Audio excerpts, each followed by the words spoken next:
Albertania argitaletxeak aurkezten du James Joyceen Dublindarrak.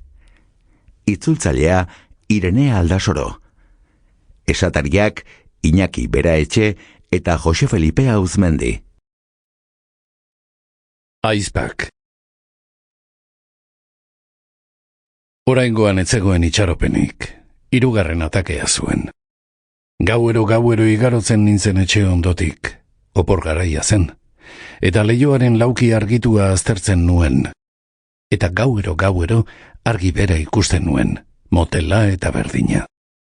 Hilda balego, pentsatzen nuen, kandelen errainua ikusiko nuke leiho sare ilunduan, bai bainekien 2 kandela jarri behar izaten zirela hilozaren burualdean.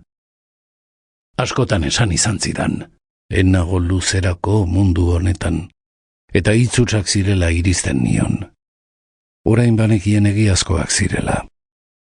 Gauero, begiak leihoan jarritan nengoen bitartean, paralisia hitza esaten nuen neure artean isilka.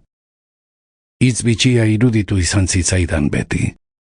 Geometriako gnomon hitza eta kristau ikasbideko simonia hitza bezala.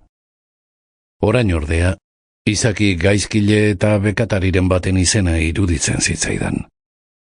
Beldurrez betetzen ninduen, eta hala ere, hurbilagotik ikusi nahi nuen haren eragin hilgarria.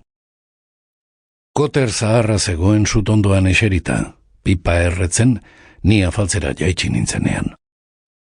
Izeba olomorokila burruntzaliarekin ateratzen ari zitzaidala zera esan zuen, aurretik egindako iruzkinen bati berriro heltzeko bezala.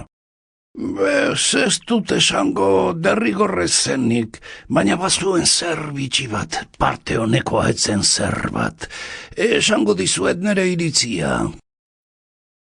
Pipari pafaka hasi zen. Iritzia buruan antolatzen, dudarik gabe. Erotzar aspergarria. Ezagutu genuenean nahiko interesgarri izan oizen, patxar eta alambikei buruz izketan, baina ni berehala aspertu nintzen, bai beraz, eta bai destilategiari buruzko beraren historioa maigabez. Nik neure teoria dut horretaz, esan zuen. Nik uste dut, kasu berezi hoietako bat zela, baina zailda esaten. Berriro ere, pipari pafaka hasi zen, bere teoria azaldu gabe. Osabak, begira nengoela ikusi eta esan zidan. Berri tristea izango da zuretzat, baina zure lagun zaharra. Sample complete. Ready to continue?